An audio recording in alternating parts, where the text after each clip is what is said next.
Hello, నా పేరు doctor Sunitha. నేను వచ్చి ఆస్ట్రేలియాలో జనరల్ ప్రాక్టీషనర్గా పనిచేస్తున్నాను. నేను నా హస్బెండ్ డాక్టర్ సురేష్ దొరైస్వామి. మేమిద్దరము ఆస్ట్రేలియాలో 24 years నుంచి ఉంటున్నాము. But I am born in Hyderabad, but I brought up in Tirupati. మా మా నాన్న బత్తల శివప్రసాద్ అడ్వకేట్ తిరుపతిలో, but he is not there anymore. So రీసెంట్గా మాకు వచ్చి 7 plots ఉన్నాయి. నాకు నా హస్బెండ్కి 4 plots. తర్వాత మా బ్రదర్ యూఎస్ఏలో ఉంటాడు. He's an engineer in USA and తనకి 3 plots. సో నాది నా హస్బెండ్ది 240 అంకణమ్స్ టోటల్గా. ఇది వచ్చి కైకాల చెరువు సర్వే నెంబర్ 1లో ఉన్నాయి. సో దాన్ని కంచిరాము అని ఆయన వెంకట సుబ్బయ్య కొడుకు అంట, కంచిరాము ఆయన దౌర్జన్యంగా లాస్ట్ ఇయర్ ఆక్రమించాడు 2023లో. ఈ విషయం తెలిసి అది కూడా వచ్చేసి మొత్తం వాల్ కన్స్ట్రక్ట్ చేసేసాడు. So with in a span of just 1 week. ఆ తర్వాత మాకు తెలిసి నేను పరిగెత్తుకుంటా వచ్చి ఇండియాకి వచ్చాను ఆగస్ట్లో వచ్చి మాట్లాడినప్పుడు, ఇన్ఫ్యాక్ట్ కంచిరాము నేను ఒకే స్ట్రీట్లో పెరిగాము. అప్పుడు వచ్చినప్పుడు ఇది నాది అని చేత చెప్పాడు. నేను డాక్యుమెంట్స్ అన్నీ చూశాను. తర్వాత నేను Maheshwar Reddy sir which is CI అప్పుడు అక్కడికి వెళ్ళాను, కంప్లైంట్స్ చేశాను. అప్పుడు బయటపెట్టిన విషయం ఏంటంటే, ఎవరు కంచిరాము బయటపెట్టిన విషయం ఏంటంటే, సబ్ డివిజన్ జరిగిపోయింది. నాకు 17th May 2022లో నాకు సబ్ డివిజన్ జరిగింది అని ఒక డాక్యుమెంట్ సిఐ సార్ ముందు ప్రొడ్యూస్ చేశాడు. ఆ విషయం మాకు అసలు తెలియదు. సబ్ డివిజన్ ఎలా చేస్తారు?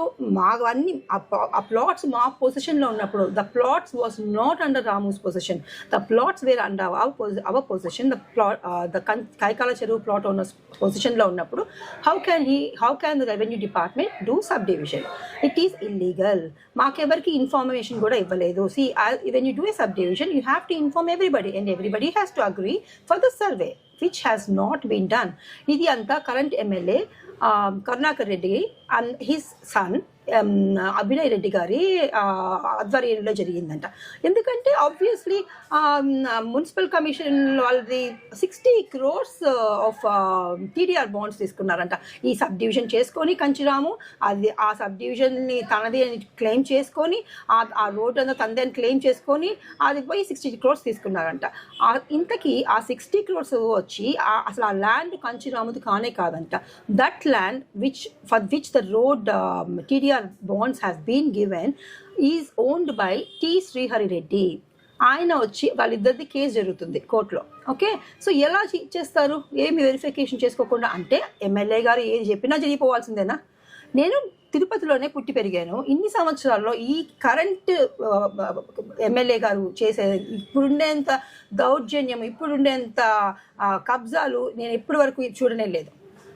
ఇంత అన్యాయం ఎలా జరుగుతుంది? సరే, back to the point again. నేను వచ్చి ఆగస్ట్లో వచ్చి ప్రతి ఒక్కరి దగ్గరికి పోయాను. అన్ని చోట్లకి పోయి ఇదిగోండి సబ్ డివిజన్ ఎలా చేస్తారని ప్రతి ఒక్కరికి లెటర్స్ రాసి అర్జీలు ఇచ్చి అన్ని పోయాను.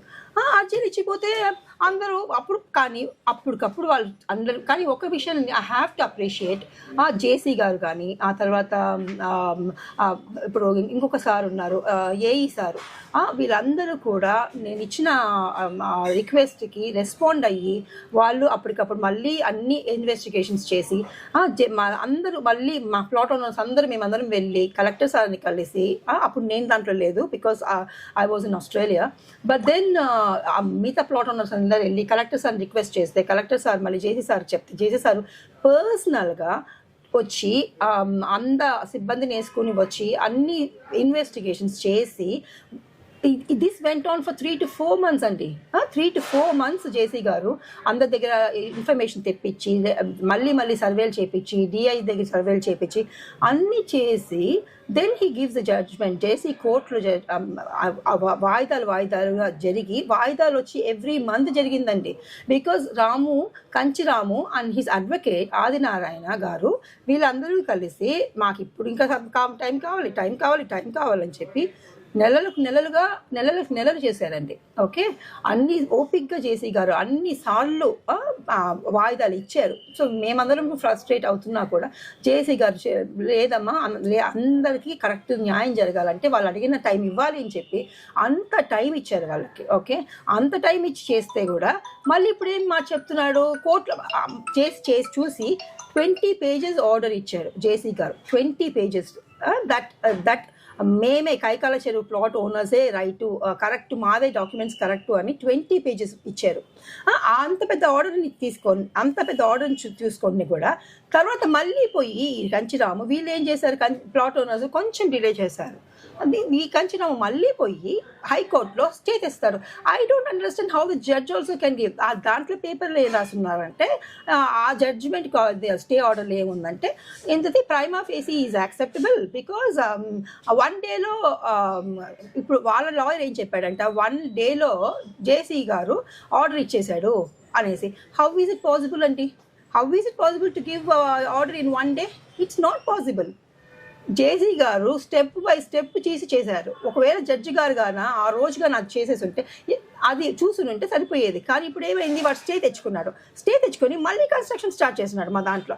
అదేమంటే ఇప్పుడు నాకు స్టే ఉంది అని చెప్తున్నాడు. ఇది ఇంకెన్ని సంవత్సరాలు మేము ఇలా పోరాడాలండి? మీరు చెప్పండి, ఎన్ని సంవత్సరాలు మేము పోరాడాలి? ఈసారి మేము ఏం చేసాము, ఆస్ట్రేలియా నుంచి మళ్ళీ 2 రోజుల ముందు తెలిసింది నాకు ఈ విషయం.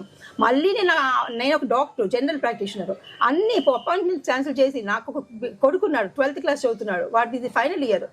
నేను గబగబా వంటలు చేసి వాళ్ళిద్దరికి, నా హస్బెండ్కి చేసి పరిగెత్తుకుంటా వచ్చి చెయ్యాలి. ఏంటండి, ఏమి అన్యాయం జరుగుతుంది అసలు? కబ్జాలకు కూడా ఒక హద్దు లేదా? పక్కాగా మా పక్క ఉంటే ఎమ్మెల్యే గారు సపోర్ట్ అంటారు, ఊరికంటే చాలు ఎమ్మెల్యే గారు సపోర్ట్ అంటారు. ఏంటి ఎమ్మెల్యే గారు సపోర్టు? అన్యాయానికి ఒక హద్దే లేదా?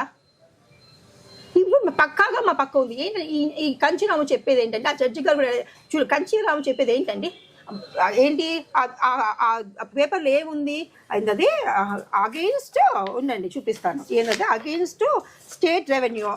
ఒక్క నిమిషం, ఈ పేపర్లో ఎక్కడుంది? స్టేట్ రెవెన్యూలో ఉండే మొత్తం అందరి మీద ఆయన కేసు అంట. ఏంటంటే వీళ్ళందరూ తప్ప, state of Andhra Pradesh, district collector, joint collector, revenue divisional officer, tahsildar, Srihari Reddy, Kaikala చెరువు, వీళ్ళందరూ తప్పు.